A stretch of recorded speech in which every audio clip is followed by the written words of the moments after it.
Bugün masamızda oldukça kışkırtıcı bir soru var. Hani modern zamanların o meşhur sloganı. Akıllı insanlar inanmıyor mu? Bu cümle o kadar çok tekrarlandı ki sanki sorgulanamaz bir gerçekmiş gibi zihnimize yerleşti. Evet, bir ön kabul gibi adeta. Kesinlikle. Bir yanda akıl, bilim, mantık, diğer yanda inanç, iman, maneviyat. Ve sanki bu ikisi asla aynı odada bulunamazmış gibi bir algı var. Birbirinin zıttı gibi sunuluyor sürekli. Aynen öyle. Ama bize gönderdiğin bu kaynak metin, bu denklemin en başından yanlış kurulduğunu iddia ediyor.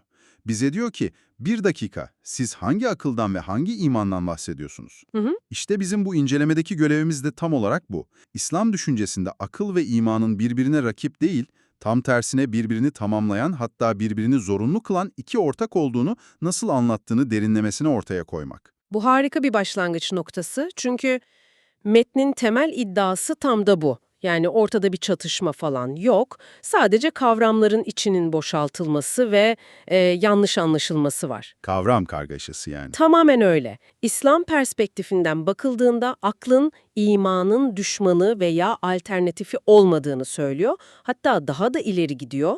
Aklın imanın hem ön şartı hem de en güvenilir şahidi olduğunu savunuyor. Hem ön şartı hem şahidi, bu çok iddialı. Çok. Yani bu ikiliyi boks ringinin farklı köşelerindeki rakipler gibi değil de şey gibi, aynı hedefe koşan bir takımın kaptanı ve yıldız oyuncusu gibi düşünmemiz gerektiğini öne sürüyor. Anladım.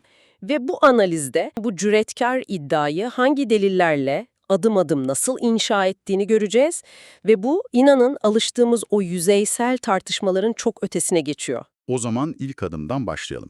İslam hukukundaki o meşhur kaide. Aklı olmayanın dini sorumluluğu da yoktur. Evet, temel direk bu. Bu tek bir cümle aslında koca bir paradigmayı yerle bir ediyor. Çünkü bu, inancın körü körüne bir sıçrama, duygusal bir anlık coşku olmadığını, Hı hı. aksine temelinde akli bir yeterliliğin arandığı, bilinçli bir eylem olduğunu söylüyor. Ama bir saniye, bu bana biraz riskli bir alan gibi geliyor. Nasıl yani? İnancı bu kadar rasyonel bir temele oturtursak, onu her an sorgulanabilir ve çürütülebilir kırılgan bir yapıya indirgemiş olmaz mıyız? Hani inancın o meşhur teslimiyet boyutu nerede kaldı? İşte bu meselenin tam kalbi bu soruyu akıl bali kavramıyla cevaplıyor. Akıl bali olarak ne demek? Aklın belli bir olgunluğa erişmesi ve bireyin artık kendi kararlarının sorumluluğunu alabilecek yetkinliğe ulaşması demek. Tamam, İlahi mesajın muhatabı olabilmenin tek anahtarı bu. Yani aklın imana giden yolda bir engel değil, o yola giriş için gereken bir pasaport olduğunu söylüyor. pasaport. Güzel benzetme. Pasaportun yoksa sınırı geçemezsin. Aklın yoksa sorumluluk alanına giremezsin. Teslimiyet meselesine gelince, Evet, orası önemli. teslimiyetin akla rağmen olmadığını savunuyor. Aksine aklın ulaştığı nihai sonucun bir gereği olduğunu söylüyor. Yani akıl bir yere kadar geliyor ve Aynen öyle. Delilleri inceleyen, kanıtları tartan, evreni okuyan aklın vardığı noktada kendi sınırlarını idrak edip, evet, benden daha büyük bir irade, bir bilgi var demesi bir teslimiyettir. anladım. Bu aklın iflası değil. Bakın bu çok önemli. Aklın iflası değil, aklın kendi potansiyelinin zirvesini görmesidir. Körü körüne bir atlayış değil, uzun bir tırmanışın sonundaki zirve manzarasıdır bu. Anladım. Yani teslimiyet yolun başındaki bir şart değil, yolun sonundaki bir sonuç. Peki bu rasyonel tırmanışın basamakları neler?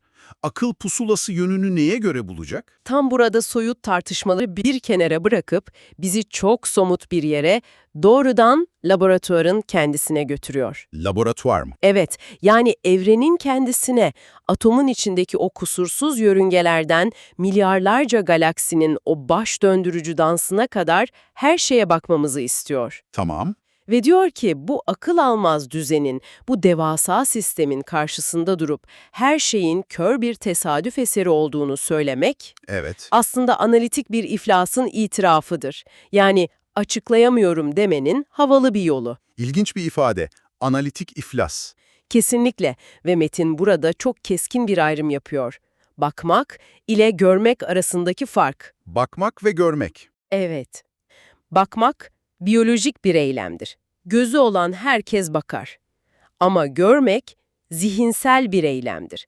Anlam arar, bağlantı kurar, desenleri fark eder. Hı hı. Bir ormana bakıp sadece odun yığını görebilirsin ya da aynı ormana bakıp bir ekosistem, bir denge, bir sanat görebilirsin.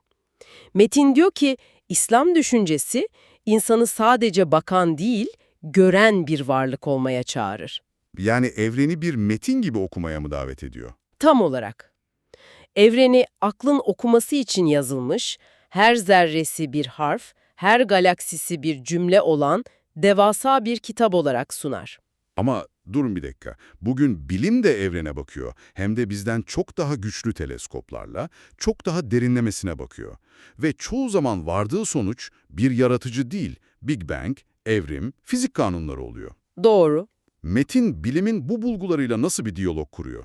Bilimin gördükleriyle metnin bahsettiği görmek arasında bir çelişki yok mu? Harika bir soru. Metnin bu konudaki duruşu çok net. Bilim ile bir kavgası yok. Tam tersine bilimin verilerini kendi argümanı için bir delil olarak kullanıyor. Nasıl yani, delil olarak mı? Şöyle ki, Metin diyor ki, bilim bize nasıl sorusunun cevabını verir. Bir saatin mekanizmasının nasıl çalıştığını, hangi dişlinin hangisini çevirdiğini inanılmaz bir detayla açıklar. Bu harika bir şey. Evet, tabii ki. Ama metnin sorduğu soru şu, peki bu saati kim yaptı? Bilim, fizik kanunlarının bu evren saatini nasıl çalıştırdığını anlatır. Metin ise, peki o kanunları kim koydu diye sorar. Anladım. Yani bilimin bittiği yerde o başlamıyor. Hayır, asla. Bilimin verilerini alıp bir üst katmana, bir anlam katmanına taşıyor. Bu yüzden Kur'an'da sürekli hala akletmeyecek misiniz veya düşünmez misiniz gibi sorular var. Evet, çok sık geçer. Bu sorular fizik kanunlarını inkar edin demiyor, fizik kanunlarını koyan iradeyi düşünün diyor. Bu çok daha net oldu. Yani biri saatin içini açıp mekanizmayı incelerken, diğeri saatin bir saatçisi olması gerektiği sonucuna varıyor. İkisi de aynı saate bakıyor ama farklı sorular soruyorlar. Tam olarak bu. Metin bu noktada nedensellik ilkesi üzerine çok basit ama güçlü bir analoji kuruyor. Nedir o? Diyor ki, aklı başında hiç kimse sahilde gezerken kumlara yazılmış mükemmel bir şiir görse, ne ilginç, dalgalar ve rüzgar tesadüfen bu harfleri yan yana getirmiş demez. Demez tabii, imkansız. Anında bunu yazan zeki bir varlık olduğunu anlar. Veya bir müzede muhteşem bir tablo gördüğünüzde, boyaların tuvalin üzerine kazara dökülerek o resmi oluşturduğunu aklınızdan bile geçirmezsiniz. Arkasında bir ressam, bir irade ararsınız. Mantıklı. Metnin argümanı şu, eğer tek bir şiir veya tek bir tablo için bile aklımız anında bir şairi veya ressamı şart koşuyorsa, her zerresi bir sanat harikası olan bu devasa evren tablosu için bir sanatçıyı kabul etmek, Akıl yürütmenin doğal bir sonucu olmalı. aklın en doğal, en mantıklı ve en tutarlı sonucu değil midir? İşte iman, metne göre, bu akıl yürütmenin ulaştığı zirve anıdır, aklın bir yenilgisi değil, en büyük keşfidir. Anladım.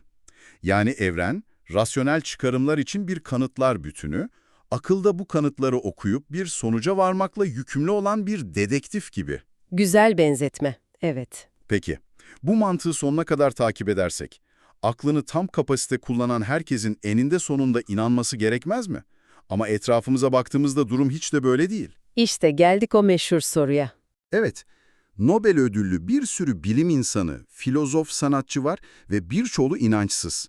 İşte bu devasa çelişkiyi Metin nasıl aşıyor?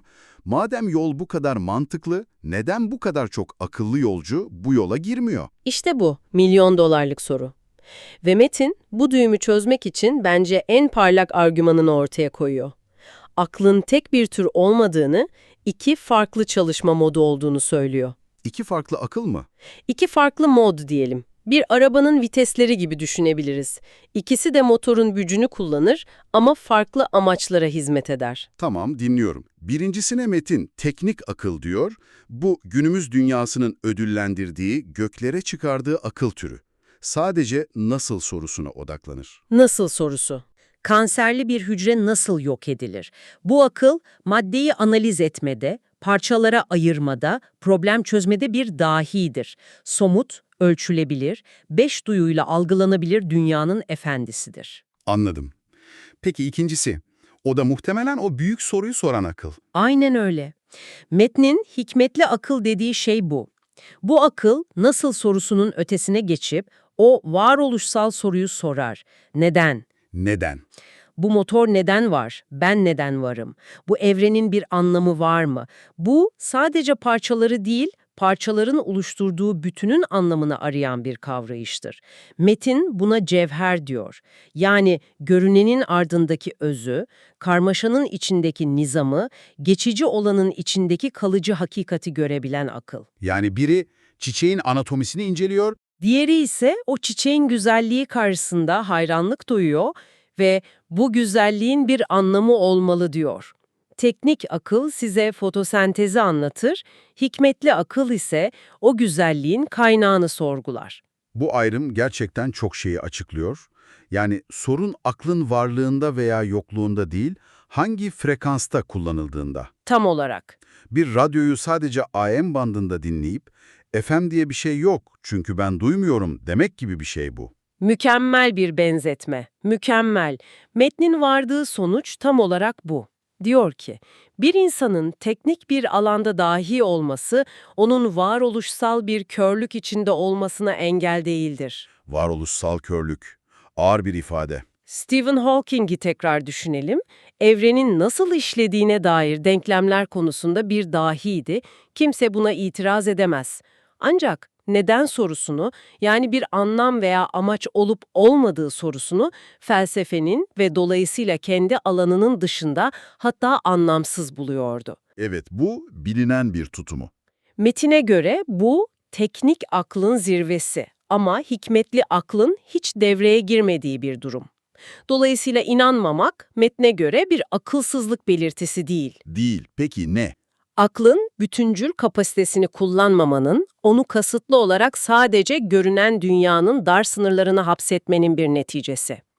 Aklı tek kanadıyla uçurmaya çalışmak gibi. Kısacası, incelediğimiz bu metne göre inanmak aklı bir kenara koyup tatile çıkarmak değil. Tam tersi. Tam tersine onu en yüksek potansiyeliyle her iki kanadıyla birden çalıştırmaktır.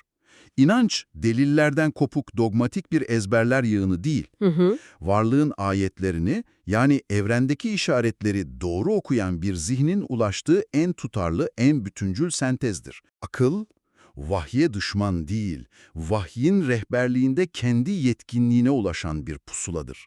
Yani vahiy, pusulanın iğnesini bozan bir mıknatıs değil, ona gerçek kuzeyin neresi olduğunu gösteren bir referans noktası. Ve metnin vardığı nihai sonuçta bu çerçevede taşları yerine oturtuyor.